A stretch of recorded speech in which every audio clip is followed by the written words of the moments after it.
माफ कर दिया और ब्रह्मा जी को नहीं किया। अब उत्तर दो, क्यों भगवान ने इंद्र को जल्दी माफ क्यों किया? भगवान ने इंद्र को जल्दी माफ क्यों किया, ब्रह्मा जी को क्यों नहीं किया? जबकि गलती इंद्र की बड़ी थी, ब्रह्मा जी की गलती छोटी थी। इंद्र को माफ कर दिया, ब्रह्मा जी को माफ नहीं किया। भगवान का ये न्याय कैसा है? क्यों इंद्र को माफ क्यों किया, ब्रह्मा जी को क्यों नहीं किया? उत्तर दो। क्योंकि क्षमा तो दोनों ने मांगी। ब्रह्मा जी भी आए, हाथ जोड़ के 40 श्लोकों में स्तुति की। न उमीट्यते प्रभु से तड़िदम्बराय, हे प्रभु मुझे माफ करो। चरणों में गिर पड़े ब्रह्मा और इंद्र भी गिर पड़े, हे भगवान क्षमा क्षमा क्षमा। दोनों ने माफी मांगी। माफी इंद्र ने 7 श्लोक में माफी मांगी, ब्रह्मा जी ने 40 श्लोकों में माफी मांगी। ब्रह्मा जी का माफीनामा बड़ा था, इंद्र का माफीनामा भी छोटा था, फिर भी भगवान ने इंद्र को माफ किया, ब्रह्मा जी को नहीं। क्यों? क्यों?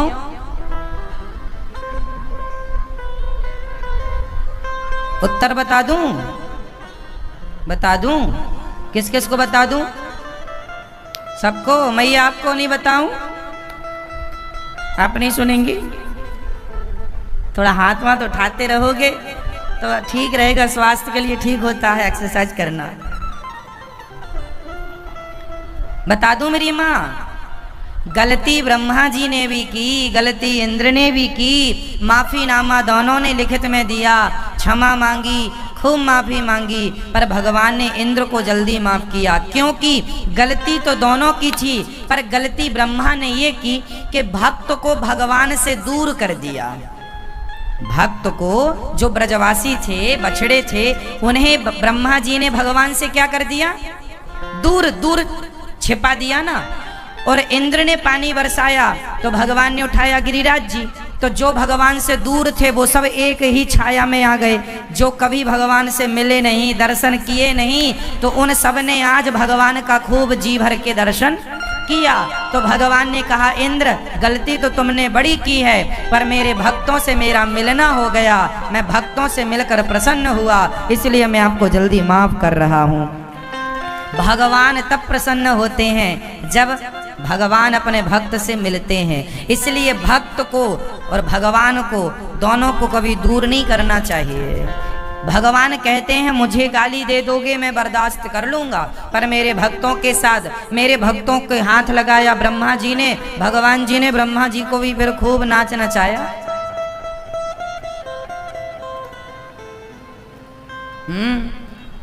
खूब। तो भगवान कहते हैं ब्रह्मा जी तुम अपना काम करो, हमारी लीला में व्यवधान ना पैदा करो, हमारे भक्तों से हमें दूर ना करो। भगवान अपने भक्तों से दूर नहीं होना चाहते। एक भक्त ही है, अब तुम दूर ही दूर भागो तो भगवान क्या करें? भगवान तो आपके करीब रहना चाहते हैं। भगवान तो हैं ही, घुसे ही आपके दिल में हैं, भीतर हैं, लेकिन अब आप ही उस दिल में और कचरा भरते जा रहे हैं। तुम भी आओ, ये मेरी पत्नी, ये मेरा बच्चा तुम्हें बड़ा प्यार करते, दिल में तुम ही हो। जगह नहीं बची फिर भी पत्नी को बिठा ले जा रहा, तुम यहाँ बैठो। पतियों को बिठा रही है मैयाएं लोग, वो इतनी सी टूटी सी जगह है अंदर, दिल इतना सा है, अब कौन कौन बैठेगा? ज्यादा बिठा लोगे सब टूट जाएगा। आपके पास दिल कितने हैं बताओ? किसके पास एक दिल है और 2 दिल किसके पास हैं? 2 हैं किसी के पास नहीं, सबके पास कितने हैं? मैया आपके कितने दिल हैं? तो उस दिल में कौन बैठा है? हाँ, भगवान बैठे हैं। तो और किसी को उतनी बाद में बिठाया आपने उस गद्दी में? भगवान की आसन में भगवान को ही बिठाओ। आप लोग तो दिल दे चुके तुम्हें, ऐसा आप लोग कहते रहते हैं, बहुत प्यार करते हैं तुमको, रह ना पाएंगे, जी ना पाएंगे लोग हैं। तुम हमारे दिल में हो, हम तुम्हारे दिल में हैं कि नहीं? कोई किसी के दिल विल में नहीं होता। ये सब बाहरी बातों में आप लोग ना उलझा करो। कोई किसी के दिल में हो ही नहीं सकता। इस धरती में व्यक्ति सबसे ज्यादा प्यार किससे करता है? इस प्रश्न का उत्तर दो। इस धरती में आप सबसे ज्यादा प्यार किससे करते हैं? उत्तर दो। भगवान का नाम अभी मत लो।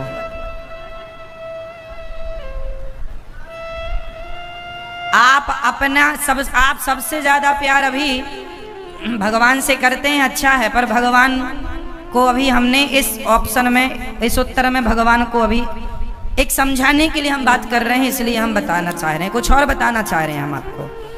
आप सबसे ज्यादा प्यार किससे करते हैं? आप तो भगवान से करते हैं, पर अभी भगवान को हम इसमें नहीं सम्मिलित करते। इस बात के लिए अभी हम आपको दूसरी बात समझाने के लिए बात कह रहे हैं। बताओ, आप सबसे ज्यादा प्यार किससे करते हैं? जोर से, जोर से, जोर से। किससे? माँ। माँ से प्यार करते हो? बच्चों से? दोनों उत्तर गलत है। सही उत्तर दो, सही उत्तर दो। आप सबसे ज्यादा प्यार किससे करते हैं? किससे? हाँ, हर व्यक्ति, हर मनुष्य इस धरती में सबसे ज्यादा प्यार अपने आप से ही करता है। इसके लिए, इस प्रश्न के लिए वैज्ञानिकों ने एक एक्सपेरिमेंट किया। इसके लिए एक एक्सपेरिमेंट किया गया। क्या किया गया? उत्तर सुनना। इस पे आप लोग शाम को आत्म मंथन कर सकते हैं, तो और भी कुछ रहस्य निकल के आ सकता है। इस धरती में प्रत्येक प्राणी, प्रत्येक, केवल मनुष्य नहीं जी, कुत्ता, बिल्ली, पशु, पक्षी, शेर, हाथी, सब लोग सबसे ज्यादा प्यार खुद से करते हैं। जानवरों में सबसे ज्यादा प्यार करने वाली होती है बंदरिया। बंदरिया का बच्चा मर जाता है ना, तो मरे हुए बच्चे को लटकाए घूमती है। केवल बंदरिया ही ऐसी है जो मरने के बाद भी बच्चों को तब तक लटकाती है जब तक उसका पूरा शरीर खत्म नहीं हो जाता, मतलब गल नहीं जाता। तो बंदरिया पे एक्सपेरिमेंट किया गया कि बंदरिया सबसे ज्यादा प्यार करती है अपने बच्चे से। तो एक जगह पर, एक तालाब में, एक बीच में एक छोटी सी लकड़ी थी, छोटा सा, तो बंदरिया को वहां पे खड़ा किया गया अपने बच्चे के साथ, और पानी भरना शुरू किया गया। अब चारों तरफ पानी पानी। अब वो पानी बढ़ता जाए, वो बंदरिया ऊपर जाती जाए, वो जितना बड़ा गड़ा रहा होगा लाठी डंडा, ऊपर चलती गई। अंत में बंदरिया उस पर खड़ी होकर अपने बच्चे को लेकर खड़ी है। पानी भरता, उसके पांव डूब गए। जब उसकी कमर डूब गई, अब उसको लगा कि मैं डूबने वाली हूं, तो उसने बच्चे को दोनों हाथ से उठा लिया। पर जब लगा कि अब पानी मेरे मुंह तक आ रहा है, मेरी सांस रुक रही है, तो उसने अपने बच्चे को अपने पांव के नीचे दबाकर बच्चे के ऊपर खड़ी हो गई। वो अपने बच्चे को पांव के नीचे दबाकर अपने उसके ऊपर खड़ी हो गई कि शायद मैं इसके ऊपर खड़ी हो जाऊंगी तो कुछ देर और जिंदा रह पाऊंगी। इससे सिद्ध हुआ, इससे कुछ माँ ऐसी हैं जो हर माँ अपने बच्चे के लिए अपनी जान देती है। हर माँ अपने बच्चे को अपनी किडनियां देती हैं यदि जरूरत पड़ती है तो माँ बच्चे से बहुत प्यार करती है। इसमें कोई आश्चर्य नहीं है, इसमें कोई किंतु परंतु नहीं है। माना कि हर माँ अपने बेटे से बहुत प्यार करती है, पर फिर भी जब गहराई से कभी इसको सोचा जाए, देखा जाए, चिंतन किया जाए, तो निष्कर्ष यही है कि हर प्राणी अपने से ज्यादा प्यार किसी को नहीं करता। आपको यदि सबसे ज्यादा प्रिय है तो आपका अपना शरीर प्रिय है। आग में कोई जल रहा हो, आपका अपना ही खास ही, और आपको आग के अंदर जाना पड़े तो शायद माँ चली भी जाए बच्चे के लिए, लेकिन सब नहीं जा सकते। शायद कोई माँ चली जाए, शायद कोई बाप भी चला जाए, लेकिन चिल्लाए सब के बचा लो मेरे बच्चे को बचा लो, खुद उस आग में कूद नहीं सकती। शायद कोई माँ कूद भी जाए, शायद कोई बाप कूद भी जाए अपने बच्चे के लिए, पर फिर भी 99% लोग नहीं कूदेंगे। 1% में शायद आप लोग हों। इससे सिद्ध होता है कि व्यक्ति अपने से ज्यादा प्रेम किसी को नहीं करता। इसलिए कहता हूं कि जो लोग आपसे कहते हैं ना कि हम तुमसे प्यार करते हैं, सब झूठ कहते हैं। बोलो हाँ या ना।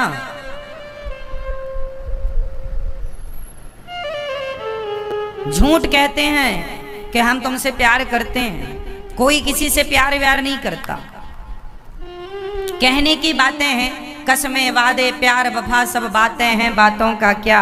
ये सब बातें हैं कि हमने तुमसे प्यार किया, तुमने हमसे प्यार किया, सब बातें हैं। कोई किसी से प्यार नहीं करता। इसलिए कहता हूं कि प्यार करना है, अपने दिल में बसाना है तो भगवान को दिल में बसाओ। अत्यधिक अपने से ज्यादा प्रेम यदि आप करें तो दुनिया वालों से यदि आप प्यार करते भी हैं तो आपका वो प्यार बेकार है। वो प्यार जितना आप दुनिया से करते हैं उतना भगवान से करने लग जाएंगे तो लोक परलोक बनेगा। तो दुनिया से क्यों, भगवान से क्यों नहीं? क्यों जी?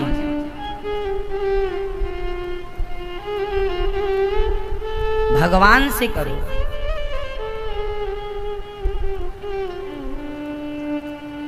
इसके लिए एक छोटी सी कथा और सुनाता हूं। आपने सुनी होगी एक कथा। एक जंगल में एक डाकू रहता था। वो डाकू लोगों को मारता, उसका सोना चांदी छीन कर अपने पत्नी अपने बच्चों को देता। एक दिन वहां से नारद जी गुजरे तो डाकू ने नारद जी को पकड़ा। ए बाबा जी, तुम्हारे पास बहुत पैसा है, निकालो। डाकू ने कहा बहुत पैसा है, निकालो। नारद जी ने कहा मेरे पास कुछ नहीं है। नारद जी ने उस डाकू को समझाया कि पगले, ये बता, तू इतना सारा पाप करता है, तेरे पाप के द्वारा जो तू पैसा कमाता है, पैसे को तो सब लोग बांट लेते हैं, पर जो तू पाप कमा रहा है, बोल ये पाप कौन कौन बांटेगा? डाकू बोला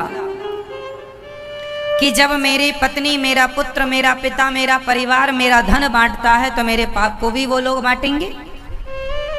नारद जी बोले जाके पूछ के आओ, कंफर्म करके आओ। चले। डाकू चला, अपनी पत्नी से बोला क्यों, मैं तुम्हारे लिए इतना पाप कमाता हूँ, लोगों को मार डालता हूँ, जेवर चुराता हूँ, पैसा चुराता हूँ, जब ये पाप मुझे भोगना पड़ेगा तो तुम मेरा साथ दोगी?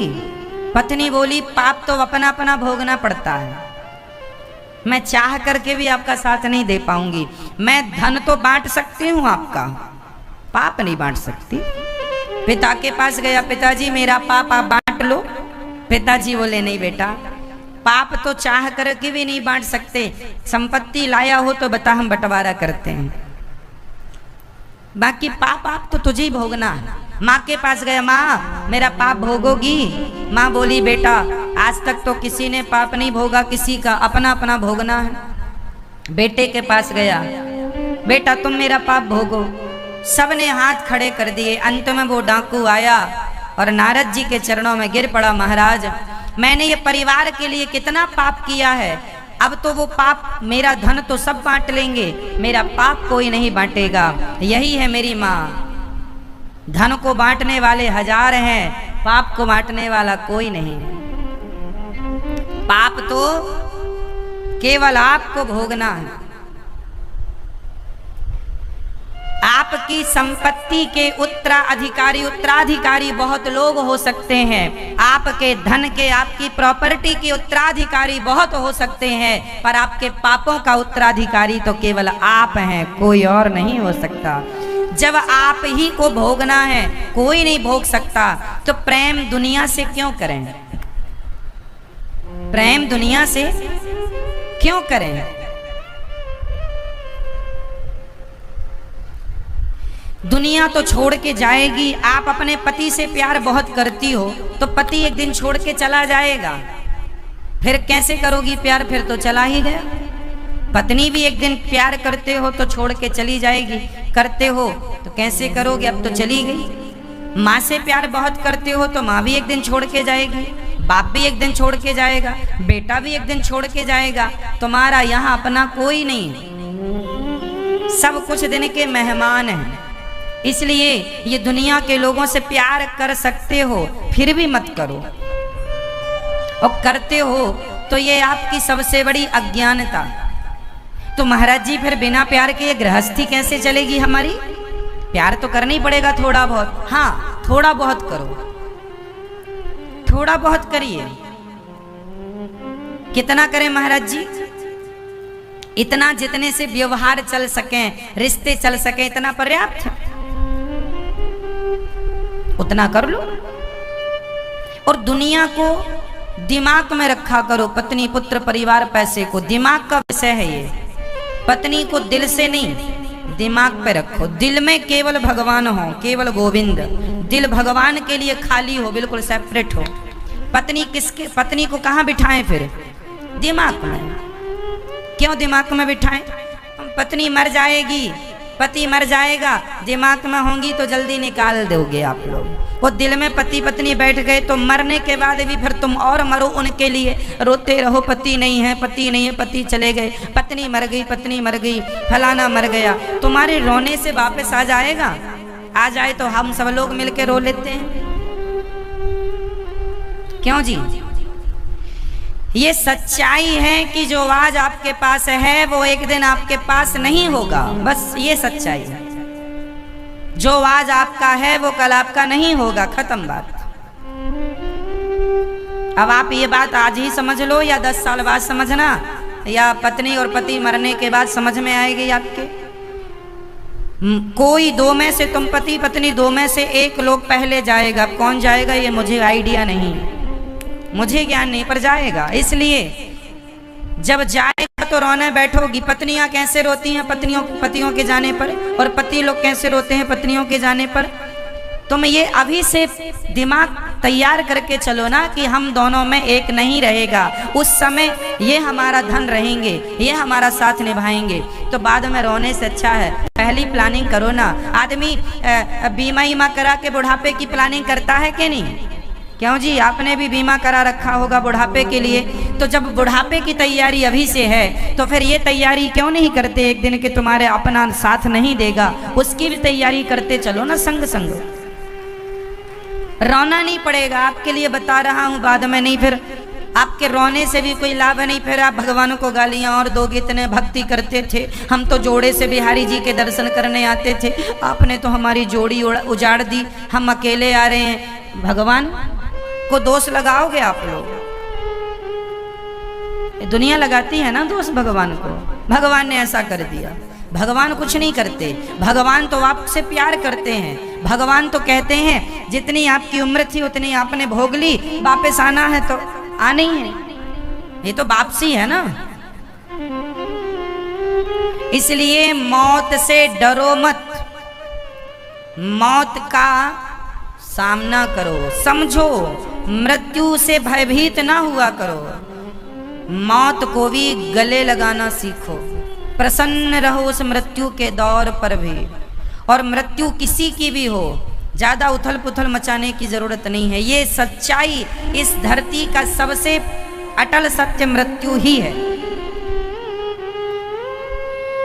इस धरती का परम सत्य मृत्यु ही है।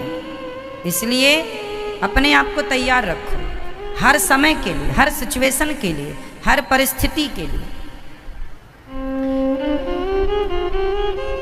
दिल में भगवान हो, दिमाग में पत्नी को रखो। कई बार दिमाग में जो चीजें होती हैं निकल जाती हैं। पत्नी ने कहा जरा 2 किलो शक्कर ले आना, पति वापस आया, पत्नी बोली शक्कर, पति बोला, तुम्हारी बात दिमाग से निकल गई। बातें यदि दिमाग में होती हैं तो जल्दी निकल जाती हैं, हाँ या ना? अक्सर बातें कहाँ से निकल जाती हैं? फिसल जाती हैं। बातें कहाँ से निकलती हैं? जोर से, जोर से। मैया बोलो मेरी माँ। कहाँ से? बातें दिमाग से निकलती हैं ना। तो पत्नी, पति, पुत्र, परिवार, पैसा, दुकान सब दिमाग में रखो, ताकि ना रहने पर तुरंत निकल जाए दिमाग से कि था ही नहीं, अपना था ही नहीं।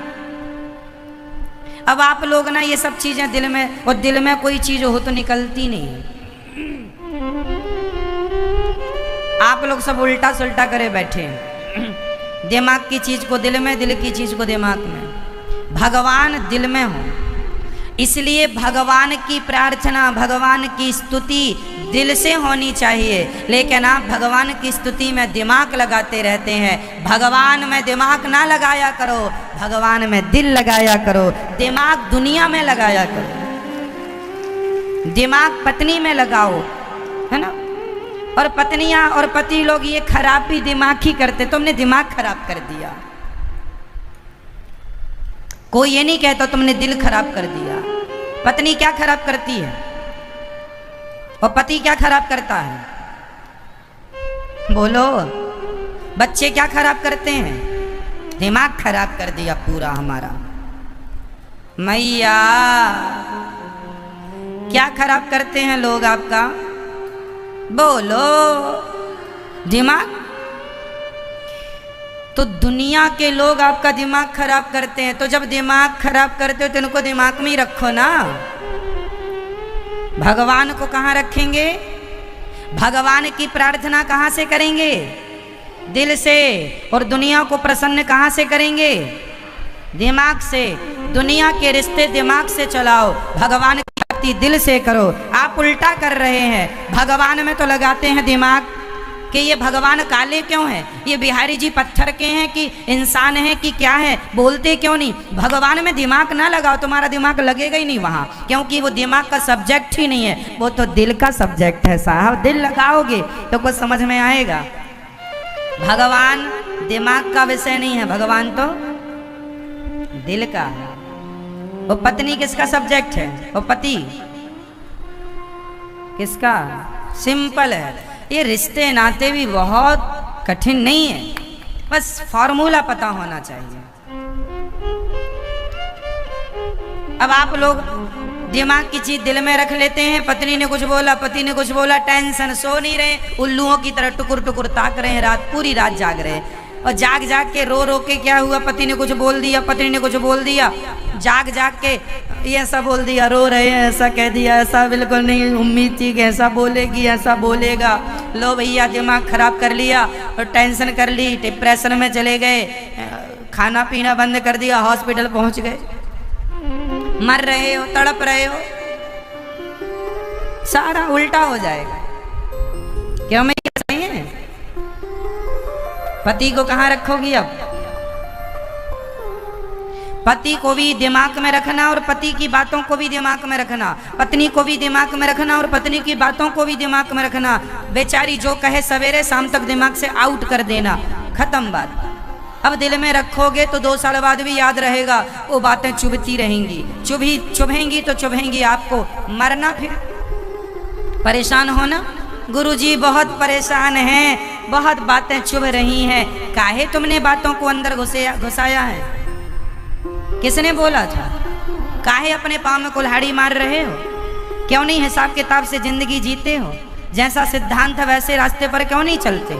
जो रास्ते बने बनाए हैं उनमें चलो, अपने से होशियारी करके रास्ते ना बनाओ, नहीं तो सत्यानाश होगा। समझ रही हो ना मेरी माँ? हाँ या ना? क्या समझ में आया? जल्दी दोहराओ फिर आगे बढ़े। भगवान कहाँ का सब्जेक्ट है? जोर से। और परिवार, हाँ, तो ये व्यवस्थाएं बना के रखोगे, यहाँ का वहां तो नहीं करोगे, तब आपका फिर जीवन ठीक चलेगा।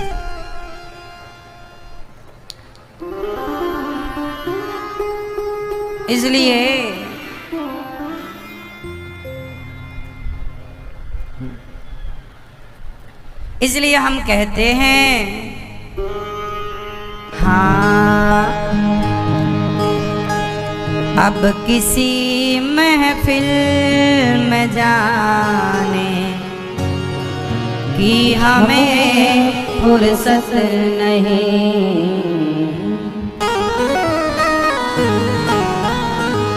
अब किसी महफिल में जाने की हमें फुर्सत नहीं।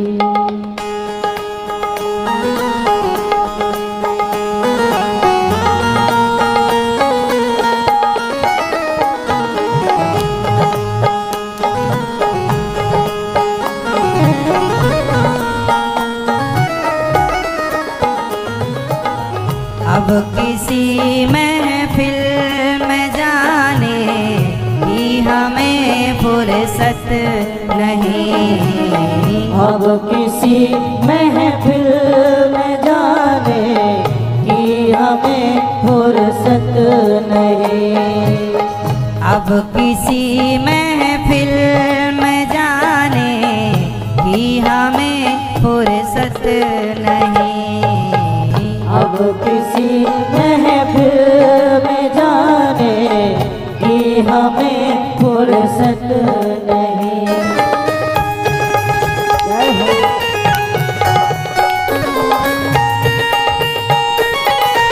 हे हरि जय हो।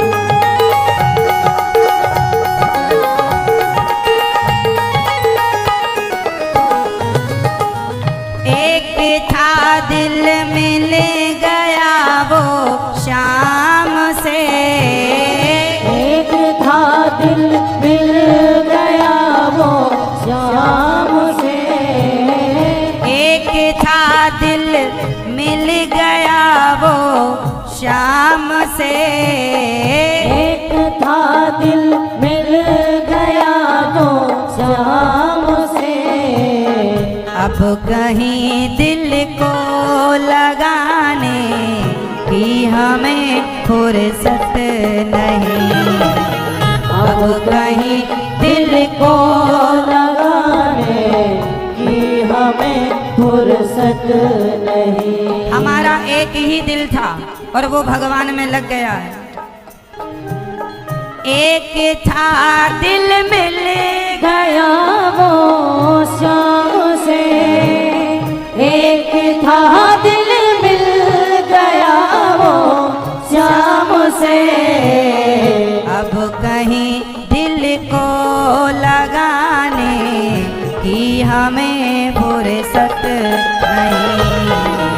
अब कहीं दिल को लगाने की हमें फुर्सत नहीं। अब किसी महफिल में जाने की हमें फुर्सत नहीं। अब किसी महफिल में जाने की हमें फुर्सत नहीं।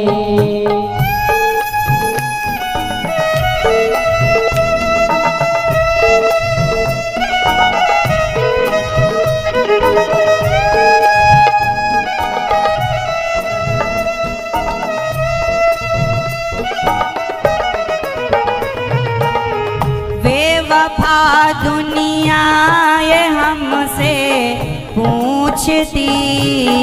बेवफा दुनिया ये हमसे पूछती। बेवफा दुनिया ये हमसे पूछती।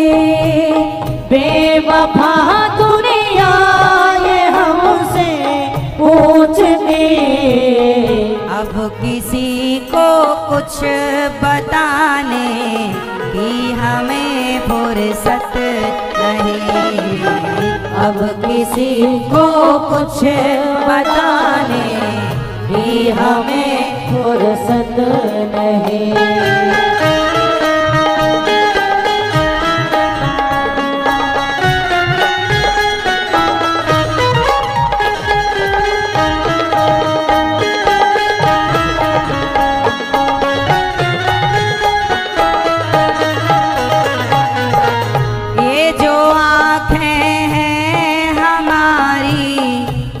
गई है शाम से।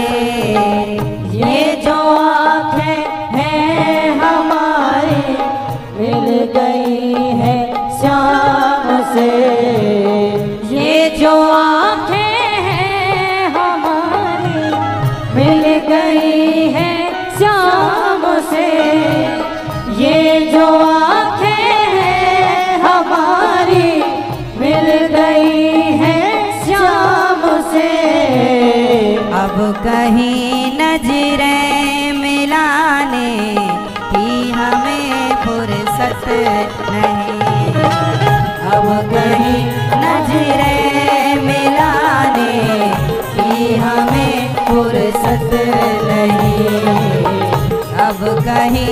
नजरे मिलाने की हमें फुर्सत नहीं। अब किसी महफिल में जाने की हमें फुर्सत नहीं। अब किसी महफिल में जाने की हमें फुर्सत नहीं। अब किसी महफिल में जाने की हमें फुर्सत नहीं। एक था दिल मिल गया वो शाम से, एक था दिल मिल गया वो शाम से। अब कहीं दिल को लगाने की हमें फुर्सत नहीं। मैं जिस दिन भुला दूं तेरा प्यार दिल से, वो दिन आखिरी हो मेरी जिंदगी का। ये आँखें उसी रात हो जाए अंधी, ये आँखें उसी रात हो जाए अंधी, जो तेरे सिवा देखे सपना किसी का। मैं जिस दिन भुला दूं तेरा प्यार दिल से, वो दिन आखिरी हो मेरी जिंदगी का। बस ये आंखें भगवान को देखें और किसी को नहीं, दिल में भगवान को बसाएं और किसी को नहीं, जगत को नहीं जगन्नाथ को बसाइए। प्रिय भक्तों,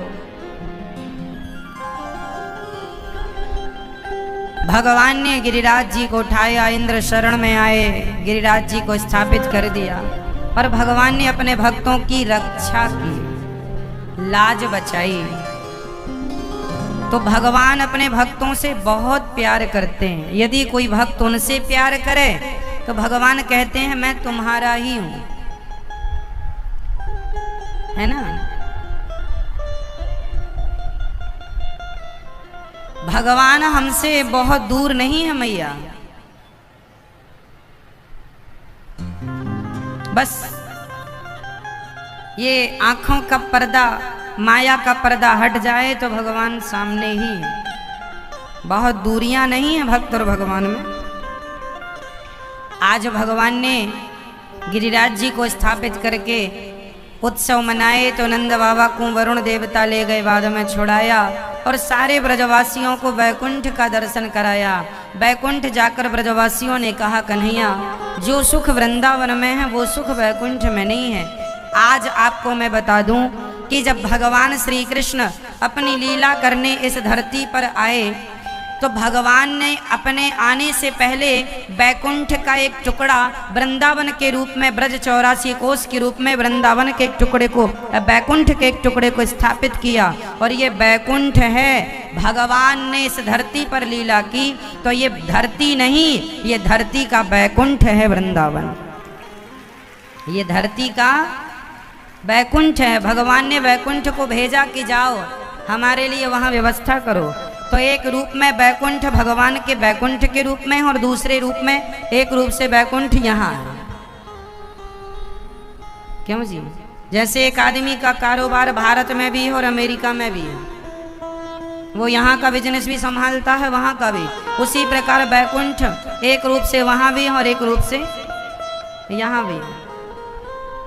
जब कृष्ण बनकर आए तो वैकुंठ ब्रज 84 कोस के रूप में आ गया और जब मेरे नारायण राम बनकर आए तो वही बैकुंठ अयोध्या के रूप में प्रकट हो गया। तो अयोध्या भी और वृंदावन भी बैकुंठ है। राम जी के लिए भी बैकुंठ यहाँ आए और कृष्ण जी के लिए भी बैकुंठ यहाँ आए। इसलिए बैकुंठ ये कोई सामान्य धरती नहीं है। अयोध्या, वृंदावन, काशी, हरिद्वार, जितने भी हमारे तीर्थ स्थल हैं, उज्जैन इत्यादि जो हम नाम नहीं ले पा रहे, प्रयागराज, ये कोई सामान्य भूमि नहीं है। ये भगवान की दिव्य पवित्र धरती है जिनमें कि बैकुंठ, इन सब तीर्थों में बैकुंठ दो ही हैं, वृंदावन और अयोध्या, यही बैकुंठ है। बाकी सब तीर्थ हैं। बाकी सब क्या हैं? तीर्थ हैं। एक बार भगवान ने तीर्थों का राजा बनाया प्रयाग को। एक बार भगवान ने तीर्थों का राजा बनाया प्रयाग को। तो प्रयागराज के यहाँ सारे तीर्थ आए पर वृंदावन और अयोध्या नहीं गए। तो प्रयाग ने भगवान से शिकायत कर दी, प्रभु आपने तो हमें तीर्थों का लीडर बनाया है, तीर्थों का राजा बनाया है, और ये वृंदावन और ये आ नहीं रहे हैं अयोध्या। भगवान ने कहा डांटते हुए, प्रयाग जी हमने आपको तीर्थों का राजा बनाया है, अपने घर का राजा नहीं बनाया। अयोध्या वृंदावन कोई तीर्थ नहीं है, ये तो भगवान का घर है, ये तो भगवान का। और भगवान बैकुंठ में रहते हैं तो ये बैकुंठ है। ये वृंदावन बैकुंठ है, बाकी सब तीर्थ हैं।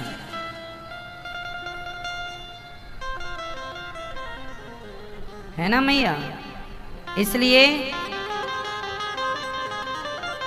वृंदावन की महिमा अद्भुत अद्भुत अद्भुत है।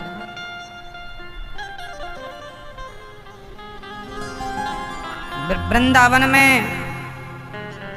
जितनी हम महिमा गाएं सुनाएं सब कम है।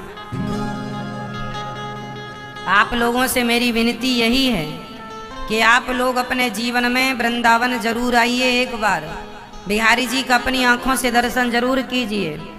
जगन्नाथ जी जरूर जाइए, द्वारिकाधीश जी जरूर जाइए, अयोध्या जी जाइए, सरयू नहाइए, यमुना नहाइए, गंगा नहाइए और अपने भारतीय तीर्थ स्थलों का दर्शन करिए। हर स्थान पर हमारे ठाकुर जी हैं।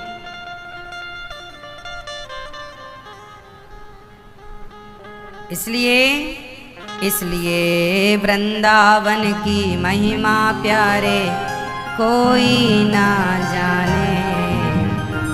प्रेम नगरिया मनमोहन की प्रेमी पहचाने। अद्भुत महिमा। वृंदावन की महिमा तो सबसे निराली, सबसे निराली।